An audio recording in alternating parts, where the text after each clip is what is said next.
querido Assis Fernandes, aí o vereador Fernando Lima exibindo, né, as assinaturas, é isso? O documento é um requerimento, né? requerimento. Com as assinaturas de 12 parlamentares para abrir a nova CPI do lixo. Olha,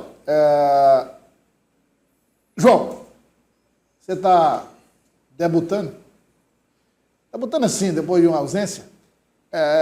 Como é que você avalia a instalação de mais uma CPI? A gente tem a CPI das finanças, é isso? Do desequilíbrio fiscal. Do desequilíbrio fiscal. Aí temos a CPI da Água de Teresina, que tem que andar, CPI da Água de Teresina. Ficar só ouvindo, cadê a presidente que não convocaram? Não é? Tem que andar. E agora a CPI da coleta de lixo, João. Como é que você avalia essas 3 CPIs já instaladas?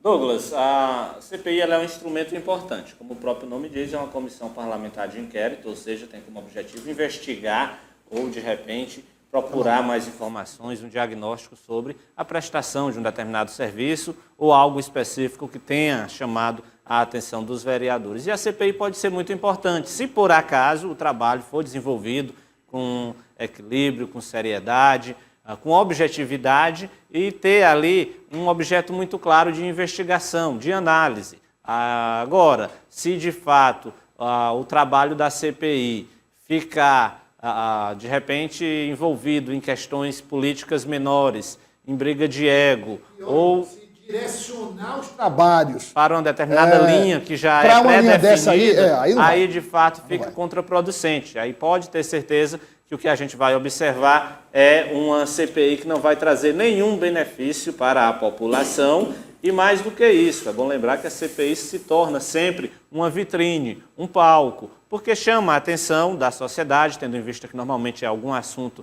que está em voga, como é o caso, obviamente, dos serviços da Água de Teresina e também dos serviços de limpeza pública, que hoje são ineficientes. Há essa problemática relacionada à contratação emergencial. Então, eu diria que a abertura da CPI em si, ela não diz muita coisa. O que a gente precisa saber é se os trabalhos vão ser desempenhados com a seriedade que o tema demanda e, principalmente, com a objetividade que a população quer, porque tem prazo e é claro que, ao final desse prazo, o ideal é que saiam propostas, encaminhamentos que resultem em benefícios para a população.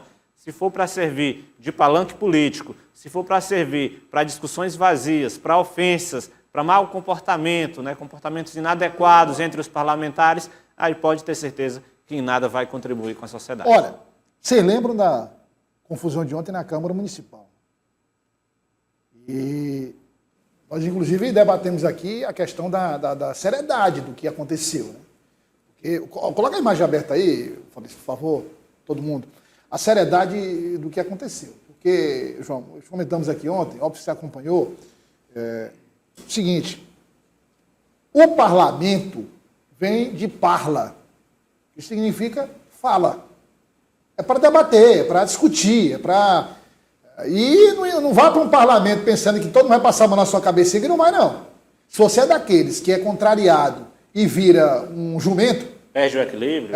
Perde o equilíbrio, então procure outra área de atuação, né? Porque é muito bonito você ficar acusando os outros atrás de uma cadeira e de um computador, né? Então, eu acho que a vereadora Samantha Cavalca fez uma denúncia, como tantas outras foram feitas, ou, digamos, fez uma colocação que ela avaliou que não estava andando a CPI, enfim, eu acho que a reação do rapaz lá foi muito desproporcional. Demonstrou, de certa forma, desequilíbrio. A falta de equilíbrio para as discussões. Agora, a vereadora Samantha também falta saber se fosse, por exemplo, se ele tivesse falado isso com o Pedro Alcântara, se ele tivesse falado isso com a Luísa Sampaio. Exato, teve a questão do machismo, porque foi um comportamento inadequado, só que nesse caso eu diria que dos dois. A própria vereadora Samantha fez umas colocações que, de certa forma, podem ser entendidas ali como um comportamento inadequado que não contribui para a discussão. Também vai ser investigado também, você pode questionar. Agora, como você disse, ela está no direito dela de fazer, de repente, alguma provocação. Cabe à outra parte não perder o equilíbrio e tentar manter a seriedade das discussões. Mas eu diria que, nesse caso, os dois, sem dúvida nenhuma, tiveram um comportamento inadequado e acredito que o cidadão teresinense, quando vê essas cenas, deve se perguntar, é para isso que a gente está pagando a nossa Câmara Municipal. Acredito que o próprio presidente, né, o corregedor, enfim, a Comissão de Ética podem se debruçar melhor sobre essas questões, porque atentam contra a imagem de todo o Parlamento. Vamos acompanhar o